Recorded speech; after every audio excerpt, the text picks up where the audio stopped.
अजीज तलबा, हिस्सा नसर में 10 सबक हैं जिससे खुलासा आएगा। तो खुलासा लिखने का बेहतरीन तरीका ये होता है कि जब आप खुलासा लिख रहे हो या खुलासा लिखने के लिए या उसकी तैयारी के लिए, तो सबसे पहले 10 सबक हैं, इनको आप सबक को अच्छी तरह पढ़ेंगे तो किसी भी सबक का खुलासा लिखते वक्त आपको कोई दुश्वारी पेश नहीं आएगी, क्योंकि वही जो है सबक जब आप अच्छे तरीके से पढ़ेंगे तो उसकी एक समरी होती है जो तैयार की जाती है खुलासे में।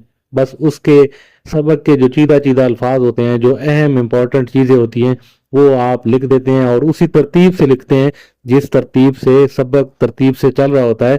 खुलासा हमेशा उस तरतीब से लिखना चाहिए। खुलासे में अगर आप सबक के पहली बात जो है वो आखिर में करेंगे और आखिरी बात जो है वो पहले करेंगे तो वो आपका खुलासा सही कंसीडर नहीं किया जाएगा।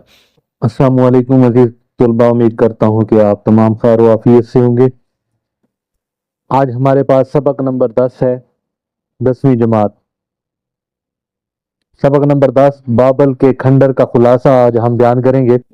सबसे पहले सबक का नाम बाबल के खंडर, मुसन्नफ का नाम जमीलुद्दीन आली, और कहाँ से लिया गया है, दुनिया मेरे आगे। तो सबक के खुलासे पे आते हैं अजीज तलबा। इस सबक में मुसन्नफ अपने सफर इराक के दौरान कदीम शहर बाबल की सैर का अहवाल नहायत दिलनशीन और फिक्र अंदेज अंदाज में बयान करते हैं। वो कूफा से बाबल की तरफ रवाना होते हैं और जदीद कार के जरिए सफर करते हुए मादी की शान शौकत को याद करके एक तखयलाती मंजर तराशते हैं कि अगर कदीम जमाने के शाहाना रुत, सफेद घोड़े, मशालें और नफीराएं होती तो बाबल की तरफ ये सफर किस कदर शिकवा होता। इस तमहीद के जरिए मुसन्नफ हाल और माजी के तजाद को नुमाया करते हैं और इंसानी तहजीब की तब्दीली को उजागर करते हैं। बाबल एक ऐसा शहर है जिसकी अजमत और कदामत के मुतालिक बेशुमार दास्तानें और तारीखी हवालाजात मौजूद हैं। मुसन्नफ बताते हैं कि बाबल का जिक्र मजहबी कुतब, यूनानी सियाहों और जदीद माहिरीन आसार कदीमा की तहकीकात में मिलता है। हारूत और मारूत की कहानी से लेकर कानून साज बादशाह हमूराबी तक की रवायात वाबस्ता हैं। तकरीबन 18वीं सदी कबल मसीह में बादशाह हमूराबी ने वो कवानीन मुरतब किए जिन्होंने इंसानी मुआशरे में हकूक व फ़राइज़ की बुनियाद रखी। ये कवानीन इंसानी तारीख की अवालीन ज़ाब्ताबंदियों में शुमार होते हैं और इस बात का सबूत है कि इस दौर में बाबल तहजीबी लिहाज से बहुत तरक्की याफ्ता था। बाद आज़ाम बैरूनी हमला आवरों ने बाबल को तबाह कर दिया, मगर 7वीं सदी कबल मसीह में ताकतवर बादशाह बख्त नस्र ने इसे दोबारा अरूज बख्शा। इसके दौर में बाबल तहजीबी, अक्सरी और इमरानी लिहाज से अपने कमाल पर पहुंच गया। बुलंद बाला फसीलें, अजीम मोहल्लात और शानदार दरबार इसकी शान के मजहर थे। ताहम बख्त नस्र के दोहरी अकायद और मतलकुल आनान तर्ज हुकूमत ने इसे अवाम में गैर माकूल बना दिया।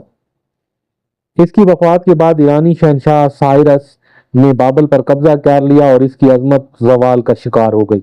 यही बाबल वो मकाम भी है जहां हिंदुस्तान से वापसी पर सिकंदर आजम ने जश्न मनाया और चंद रोज बाद बीमारी के बायस वफात पा गया।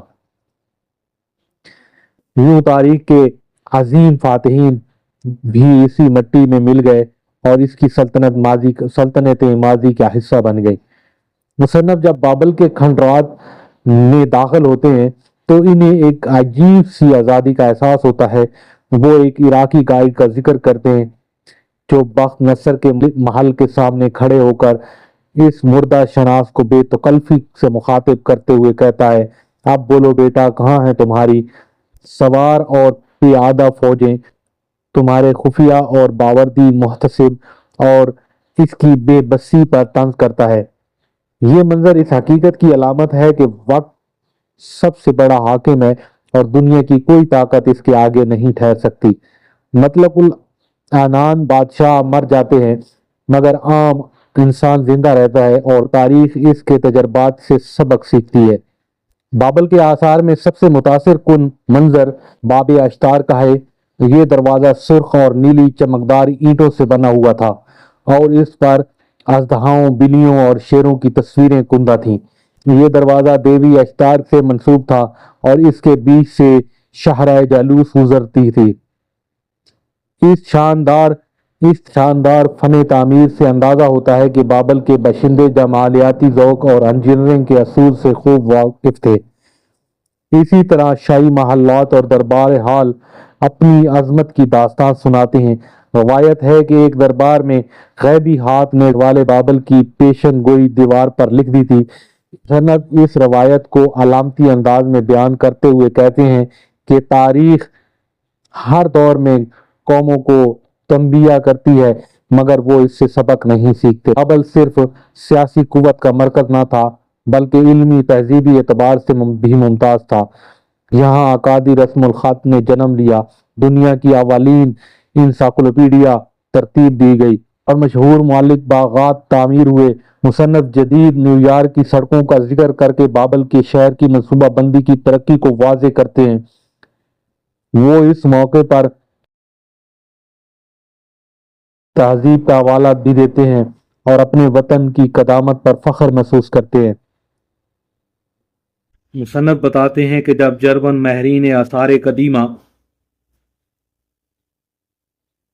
نے کھدائی مکمل کی تو بعض قیمتی اشیاء برلن کے عجائب گھر جائی گئی جو بعد میں جنگ عظیم میں تباہ ہو گئی۔ اس طرح بابل کی باقی ماندہ شان بھی وقت کے ہاتھوں محفوظ نہ رہ سکی۔